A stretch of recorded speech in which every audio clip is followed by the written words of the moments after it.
In the bustling streets of ancient Rome, amidst the grandeur of marble columns and sprawling villas, a hidden workforce toiled tirelessly, shaping the very foundations of one of history's greatest empires. These were the slaves of Rome, a diverse group whose lives and labor were as varied as the empire itself. As the philosopher Seneca poignantly observed in his Moral Letters to Lucilius, kindly remember that he whom you call your slave sprang from the same stock, is smiled upon by the same skies, and on equal terms with yourself breathes, lives, and dies.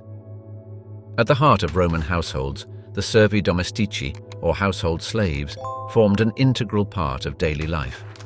In 79 CE, when Mount Vesuvius erupted, burying Pompeii in ash, it preserved a snapshot of Roman domestic life. Archaeologists have uncovered evidence of these household slaves, from the kitchen implements they used to the small, cramped quarters where they slept. In the grand villa of Julia Felix, inscriptions reveal the names of her personal attendants, Successus, her butler, and Capella, her hairdresser. These slaves were often highly skilled and educated, some even serving as tutors to their master's children. The famous grammarian Remmius Palemon, who taught in Rome during the reigns of Tiberius and Claudius, was himself a former slave who had been educated alongside his master's son.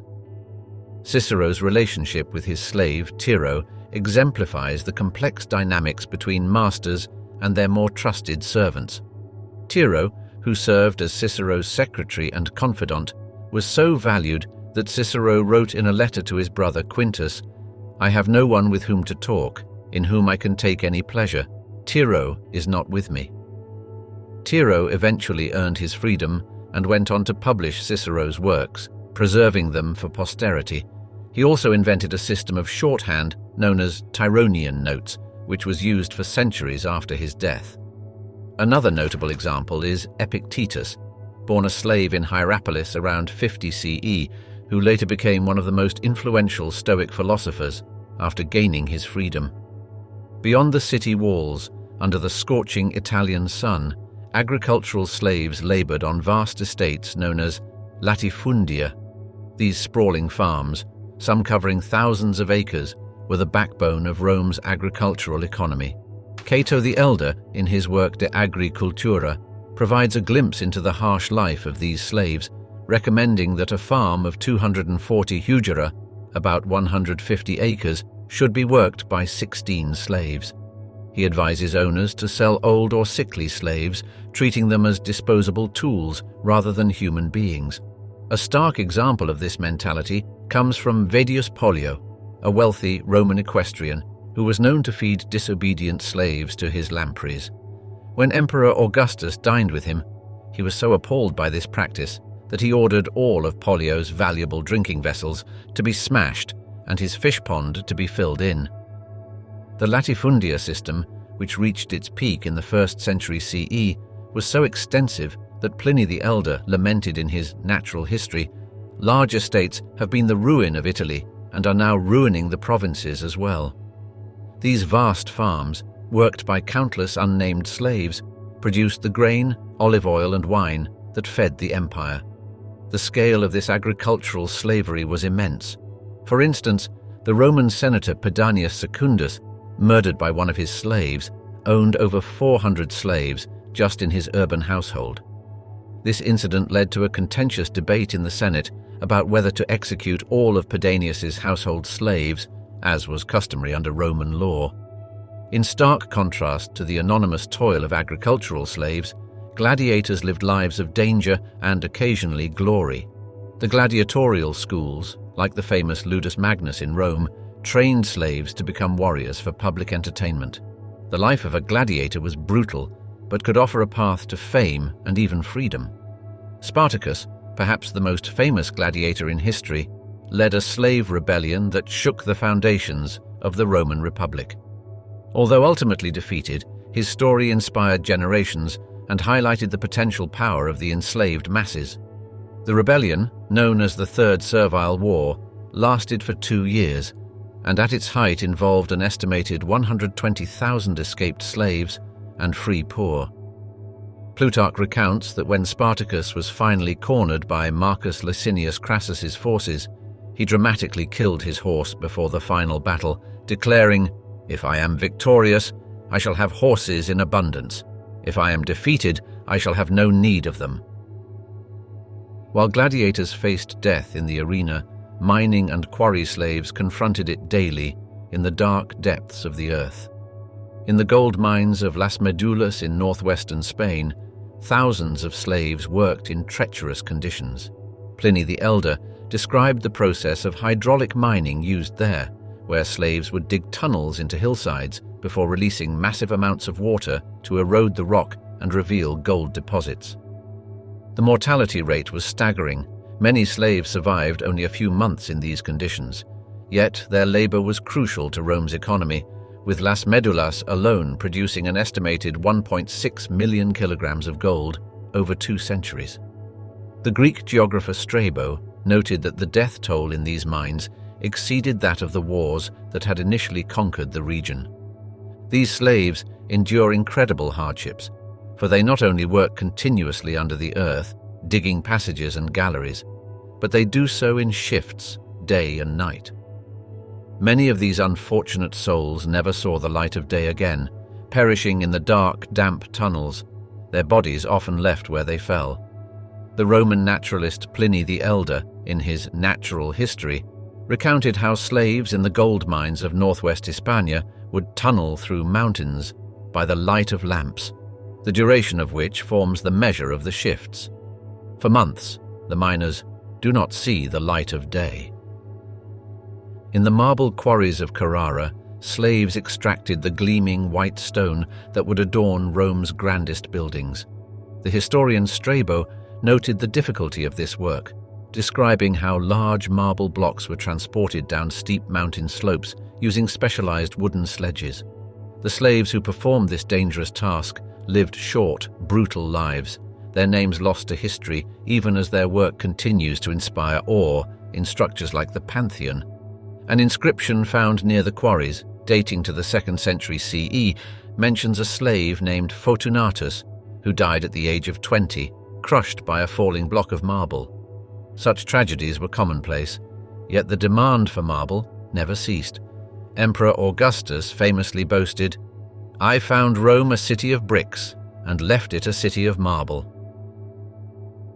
Amidst this sea of private slavery, a unique category emerged, the servi publici, or public slaves.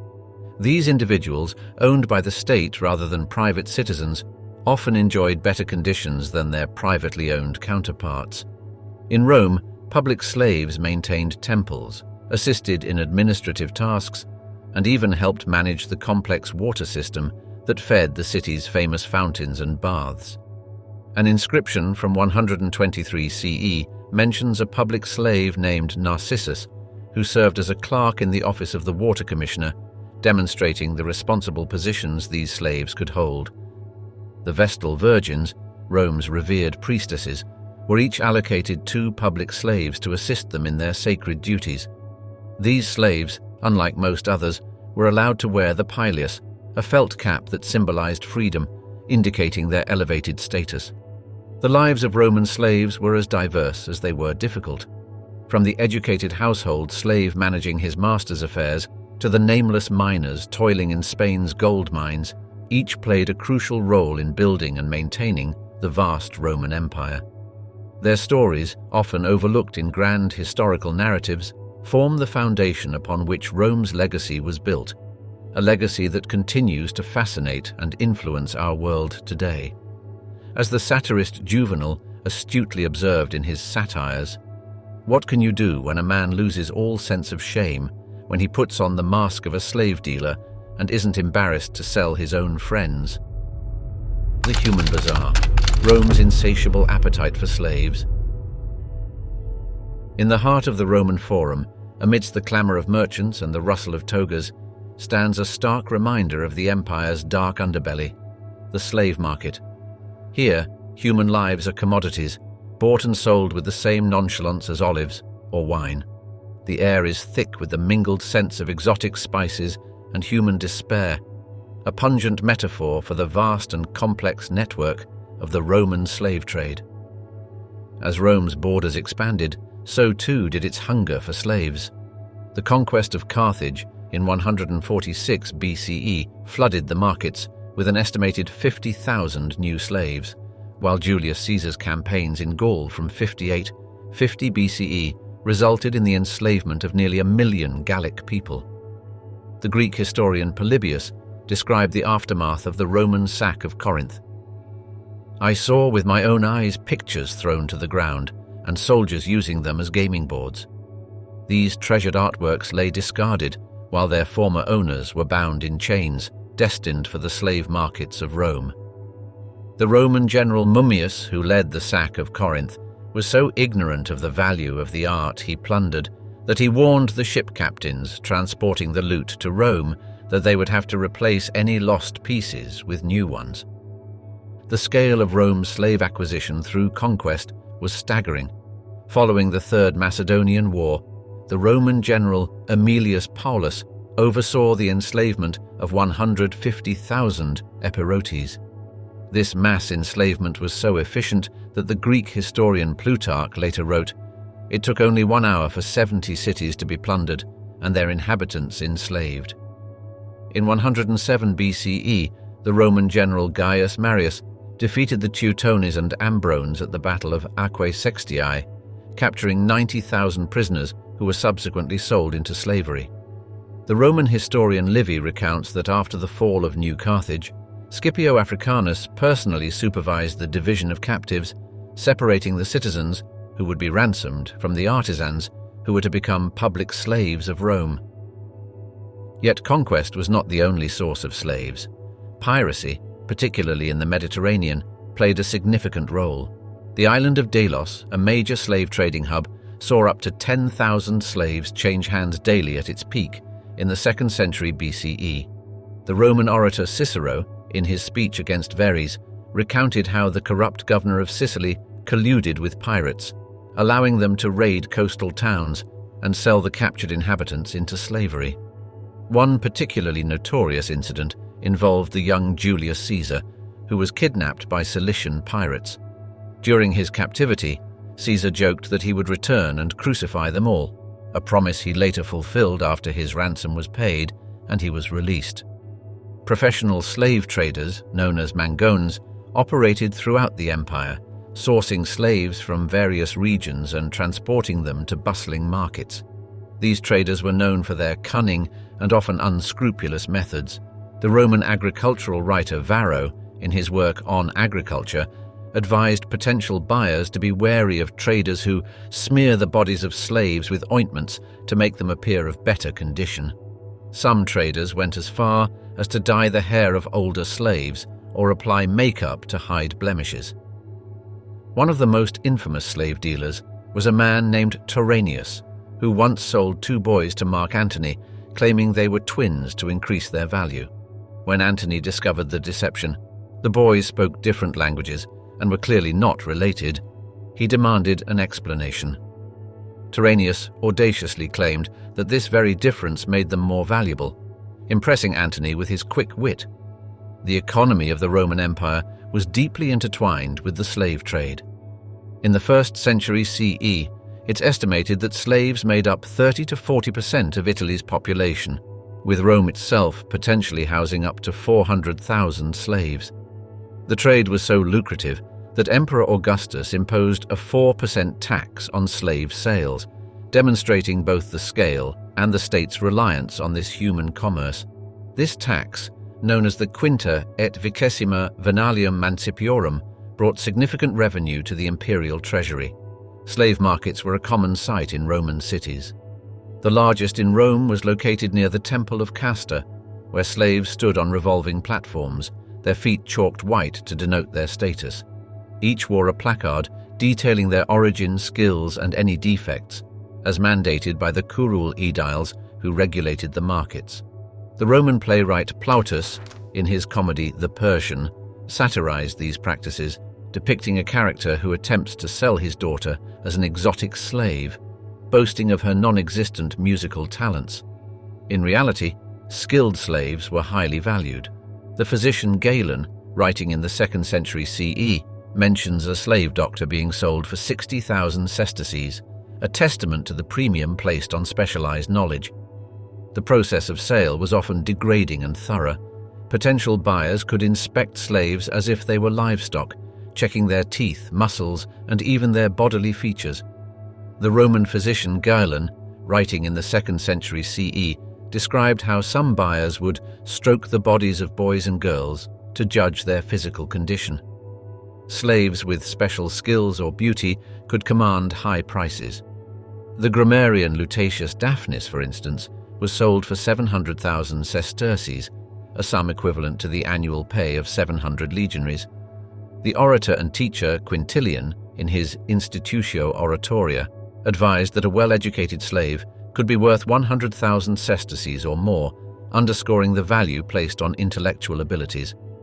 Private auctions were held for high-value slaves, often those with specialized skills or exceptional beauty. The poet Martial, in one of his epigrams, describes a beautiful slave girl named Erosion being auctioned. 100 hands were raised to bid. The auctioneer could scarcely keep track. These auctions could be highly competitive. Suetonius recounts that Emperor Augustus once paid 200,000 sesterces for a slave cook, an astronomical sum that reflected both the emperor's wealth and the value placed on culinary skill in Roman high society. As the sun sets over the forum, casting long shadows across the slave market, the day's transactions come to an end. Tomorrow new ships will dock at Ostia, bringing fresh cargo from distant lands. The Human Bazaar of Rome never truly closes, for the empire's appetite for slaves is as vast and unending as its ambitions of conquest. In the words of the satirist Juvenal, writing in the early 2nd century CE, "There's nothing that a man won't believe if he's afraid, nothing he won't endure if he's greedy."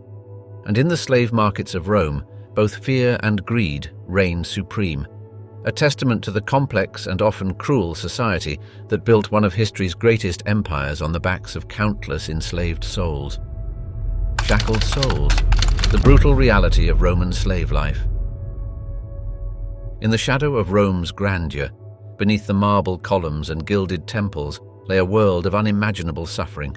The lives of Roman slaves were etched with pain, their days a relentless march of toil and torment.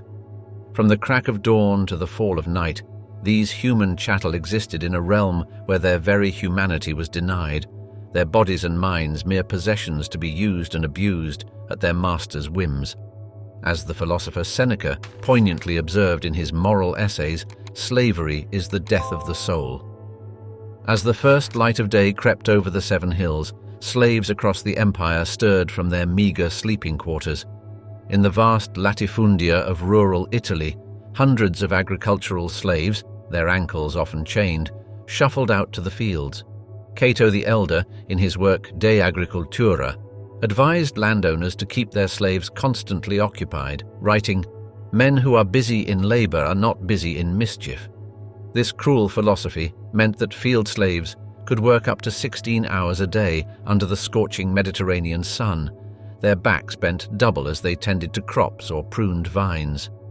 In the sprawling vineyards of Campania, slaves would rise before dawn to begin the back-breaking work of tending to the vines that produced the prized Falernian wine.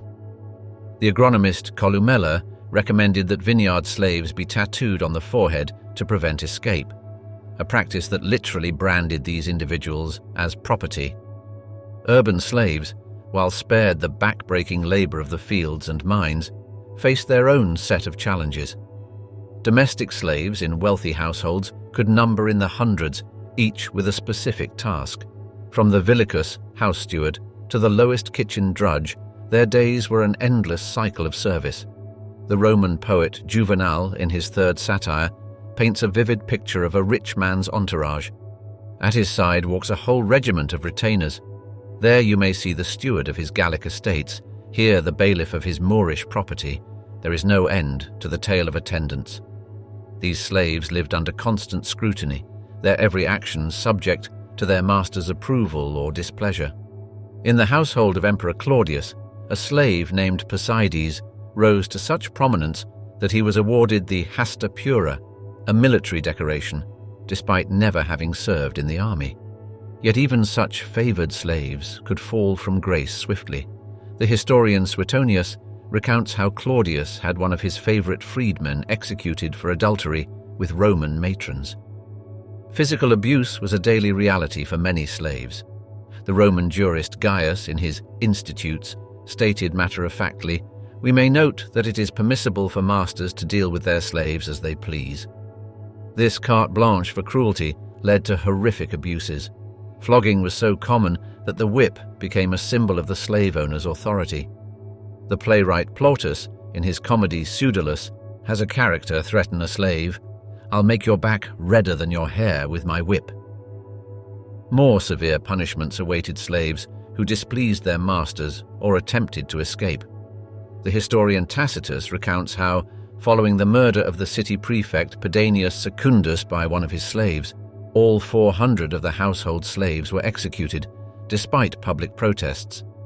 This incident highlights the brutal application of the Senatus Consultum Silanianum, a decree that mandated the execution of all slaves in a household where a master was murdered. The philosopher Seneca, in a letter to Lucilius, describes witnessing the aftermath of this mass execution. "Recently, in a mourning spectacle, I saw a pair of victims thrown to the beasts. The crowd demands that the victims be brought back into the center to receive fresh wounds." The legal status of slaves in Roman society was unambiguous and harsh. As the jurist Ulpian declared in the early 3rd century CE, "Servile caput nullum aius habet." The slave has no legal standing. This meant that slaves could not legally marry, own property, or testify in court, except under torture. The offspring of female slaves automatically became the property of their mother's owner, regardless of the father's status. This legal non-personhood was so ingrained that even if a slave was freed, they still owed a debt of obligation, obsequium, to their former master. Perhaps the most insidious aspect of Roman slavery was the exploitation of slaves, particularly women. Masters had complete control over their slaves, a fact reflected in the common Latin phrases ancilla domini, maid of the master, and pure delicatus, delicate boy, which were often euphemisms for personal servants. The poet Horace, in his satires, casually mentions using slave girls for gratification as a normal part of life. This mistreatment was so normalized that it was rarely commented upon, except when it interfered with a slave's other duties. The case of Antonia Minor, mother of Emperor Claudius, illustrates the extent of this exploitation. Suetonius reports that she had her secretary, Pallas, crucified for refusing her advances, a chilling reminder of the absolute power masters held over their slaves. Punishment for slaves could be creative in its cruelty. The columbarium, a form of confinement in small, dark spaces, was used to break a slave's will. Some unfortunate slaves were condemned ad bestias, thrown to wild beasts in the arena for public entertainment. The most feared punishment was crucifixion, reserved for the most serious offenses like rebellion. Yet even in this ocean of misery, there were islands of relative comfort. Some skilled slaves, like doctors, teachers, or accountants, could live comparatively well, even accumulating savings, peculium, that could eventually buy their freedom. Chains of Defiance, the untold saga of Rome's slave rebellions. In the annals of Roman history, few tales are as harrowing and inspiring as those of the slave revolts that shook the very foundations of the empire. These uprisings, born from the depths of human suffering and the unquenchable thirst for freedom, left an indelible mark on the ancient world, forcing Rome to confront the brutal realities of its slave-driven society.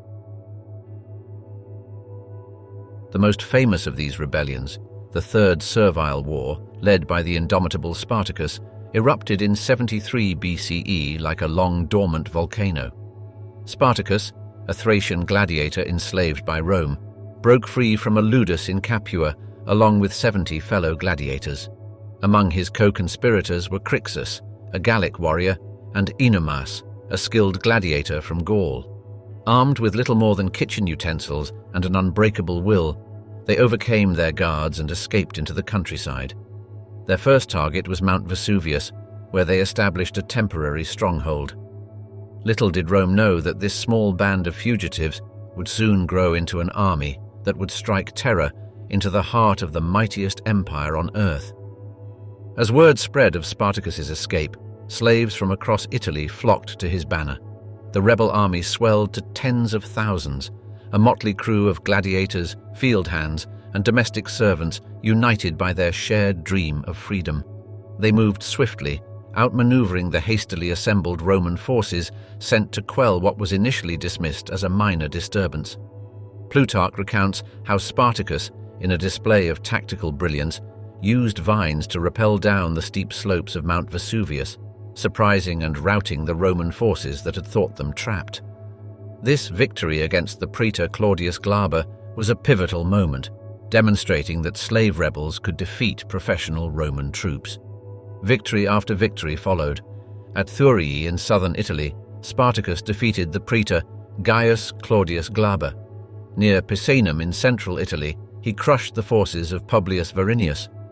The Roman historian Appian tells us that Spartacus even captured Varinius's horse, a humiliating blow to Roman pride. With each triumph, more slaves joined the rebellion, and even some free men, drawn by Spartacus's charisma and the promise of plunder, threw in their lot with the rebels. At its height, Spartacus's army may have numbered as many as 120,000 fighters.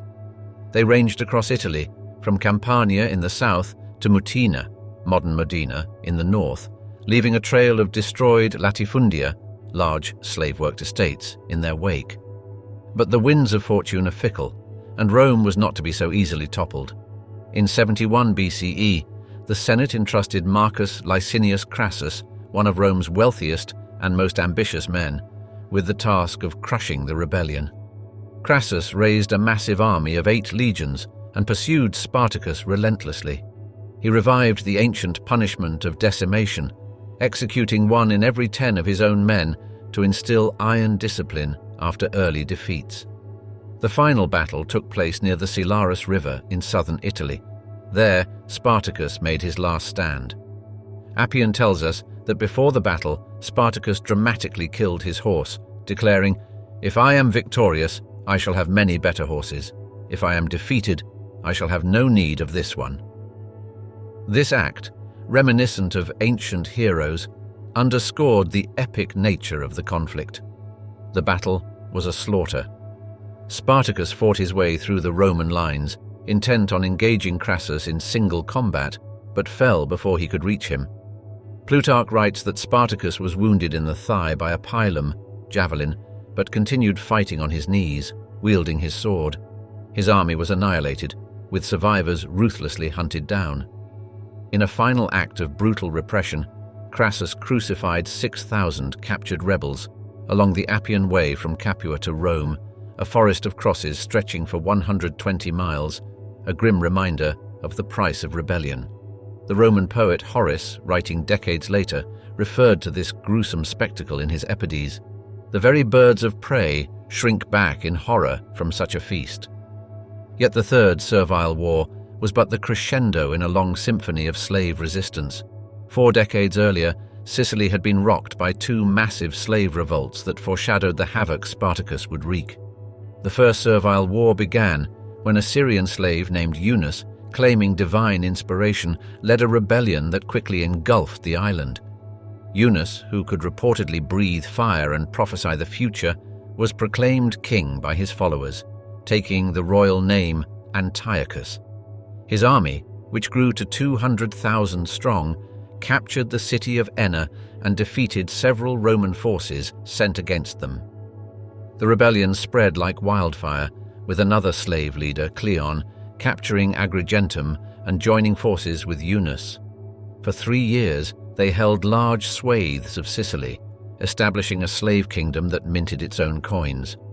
These coins, some of which have been found by archaeologists, bore the inscription King Antiochus, a bold claim to legitimacy.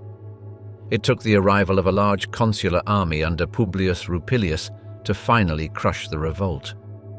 Eunice was captured and died in prison, reportedly eaten alive by lice, while thousands of his followers were crucified. The brutality of Rome's response was captured by the Greek historian Polybius, who wrote, The whole of Sicily was filled with corpses of slaves who had been crucified. Barely a generation later, Sicily erupted again. The Second Servile War was led by Salvius, who took the royal name Tryphon, and Athenian, a Cilician with a reputation for astrology. Once again, the rebels captured cities, defeated Roman armies, and established control over much of the island. The Roman historian Diodorus Siculus writes that the rebels ravaged the country without hindrance and plundered the estates of the Romans. Salvius even established a royal court at Triocala, complete with a council and bodyguards, mimicking the trappings of Hellenistic monarchy. It took 4 years and the personal intervention of the consul Manius Aquilius to finally quell the uprising. Aquilius resorted to poisoning water sources used by the rebels, an early form of chemical warfare that demonstrated Rome's desperation to end the revolt. These large-scale revolts were the most visible manifestations of slave resistance, but they were far from the only ones. Across the empire, slaves engaged in countless acts of smaller-scale defiance. In households, slaves might sabotage their master's possessions, work slowly or poorly, or steal food and valuables. The Roman agricultural writer Columella, in his work De Re Rustica, advises landowners to closely supervise their slaves, noting, "The slave should be visited frequently by the master, for then they will be more careful and attentive to their duties." This constant need for supervision speaks to the ongoing resistance of slaves to their condition. Some attempted escape, like Androclus, whose story is recounted by Aulus Gellius in his Noctes Atticae. After fleeing his master in Africa, Androclus lived in a cave for 3 years, befriending a lion by removing a thorn from its paw. When later captured and condemned to be eaten by beasts in the arena, he was saved when the same lion recognized him and refused to attack. This tale, whether true or apocryphal, reflects the Roman fascination with stories of slave resistance and the complex relationship between masters and slaves. Other forms of resistance were more subtle. Slaves in urban households might spread gossip about their masters, undermining their reputation. Some, like the slave Sporus, who was castrated and married by Emperor Nero, found ways to exert influence over their masters. After Nero's death, Sporus became the companion of 3 subsequent emperors, demonstrating the complex power dynamics at play even within the institution of slavery. From chains to chances, the bittersweet journey of Rome's freedmen. In the sprawling tapestry of Roman society, few threads were as complex and intricately woven as those of the freedmen and freedwomen. These former slaves, known as liberti, occupied a unique and often precarious position, straddling the worlds of servitude and freedom. Their stories, ranging from rags to riches tales to heartbreaking struggles, offer a fascinating glimpse into the social dynamics of ancient Rome and the enduring human spirit's quest for dignity and self-determination. The path to freedom for a Roman slave was known as manumission, a process as varied as it was transformative. Some slaves earned their freedom through years of loyal service, while others managed to save enough money to purchase their liberty. The formal act of manumission often took place before a magistrate, a solemn ceremony that marked the transition from property to person. In 19 BCE, during the reign of Augustus, the Lex Alia Sentia was passed, establishing stricter regulations for manumission, including a minimum age of 30 for the slave and 20 for the master. This law also stipulated that slaves who had been punished for serious crimes could only be freed to the status of peregrini dediticiae, a lower form of freedom without citizenship rights. One of the most common methods of manumission was through a master's will.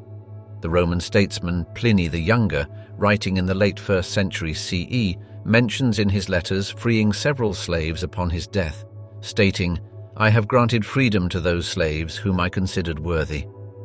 This practice was so widespread that Augustus had to limit the number of slaves that could be freed in a will to prevent mass manumissions that might flood Roman society with new citizens. The Lex Fufia Caninia of 2 BCE restricted the proportion of slaves that could be freed in a will, ranging from half for small slaveholders to a maximum of 100 for those with over 500 slaves. Once freed, these former slaves entered a world of newfound opportunities, but also lingering obligations. They often took the name of their former master, adding to it their own personal name. The relationship between freedmen and their former masters, now called patrons, was governed by the concept of obsequium, a set of duties and obligations. Freedmen were expected to show respect and provide services to their patrons, who in turn offered protection and support. This reciprocal relationship could be beneficial, but it also meant that true independence remained elusive for many liberti. The Roman jurist Ulpian emphasized the importance of this relationship. A freedman should always remember the benefit he has received and not refuse to perform his duties. Despite these constraints, some freedmen managed to carve out remarkable lives for themselves. Perhaps the most famous, albeit fictional, example is Trimalchio, the ostentatious host in Petronius's Satyricon. Written in the 1st century CE, this satirical work presents Trimalchio as a former slave who has amassed enormous wealth and delights in showing it off at elaborate dinner parties. While exaggerated for comic effect, Trimalchio represents a very real phenomenon of social mobility among freedmen. His boastful claim, "I once was a frog and now I'm a king," encapsulates the aspirations and sometimes gaudy displays of nouveau riche freedmen. Real-life success stories were not uncommon. Gaius Julius Hyginus, born a slave in Spain or Alexandria around 64 BCE, was freed by Augustus and went on to become the head of the Palatine Library and a renowned writer on mythology, astronomy, and agriculture. His works, such as Fabulae and De Astronomia, became standard reference texts for centuries. Another notable freedman was Marcus Antonius Pallas, who rose to become a powerful imperial secretary under Claudius in the 1st century CE. Pliny the Elder noted that Pallas amassed a fortune of 300 million sesterces, an astronomical sum for the time. The Roman historian Tacitus, however, viewed Pallas's influence with disdain, writing in his Annals that the freedman was armed with boundless power. The world of business and commerce offered particularly fertile ground for ambitious freedmen. Many had developed valuable skills during their enslavement, whether in crafts, trade, or administration. The bustling port city of Ostia, Rome's gateway to the Mediterranean, was a hotbed of freedmen activity. Inscriptions found there reveal freedmen who became successful merchants, ship owners, and even religious officials in the imperial cult.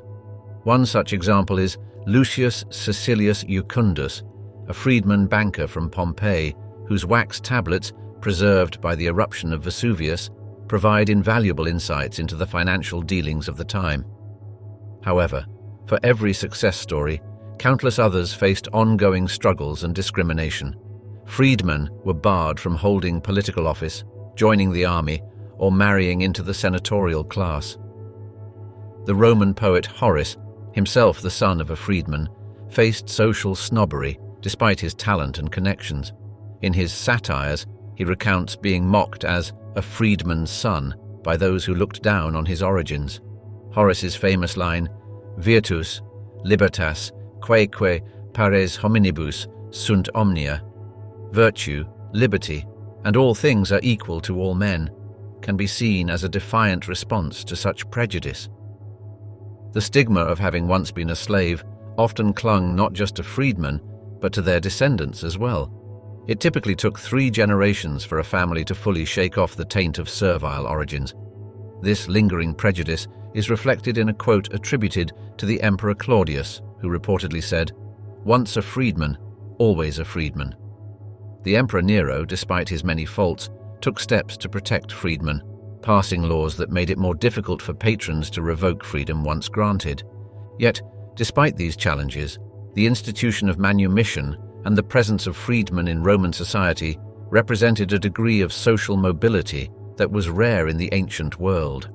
The Greek historian Dionysius of Halicarnassus marveled at the Roman practice of integrating former slaves into the citizenry, calling it an admirable custom which has been the cause of their growth from a small and contemptible people to an extremely great and powerful nation.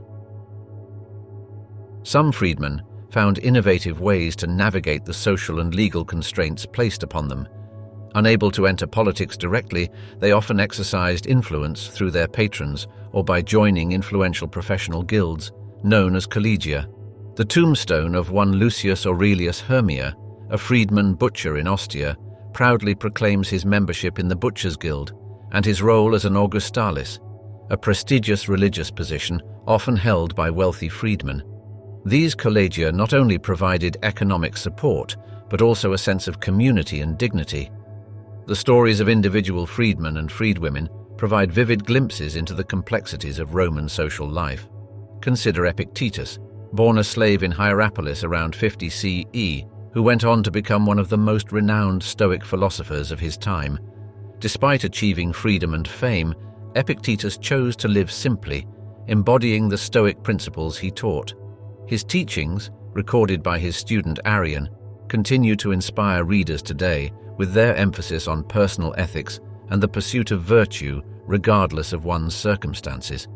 Epictetus's famous quote, "No man is free who is not master of himself," encapsulates his philosophy and resonates with the experiences of many freedmen.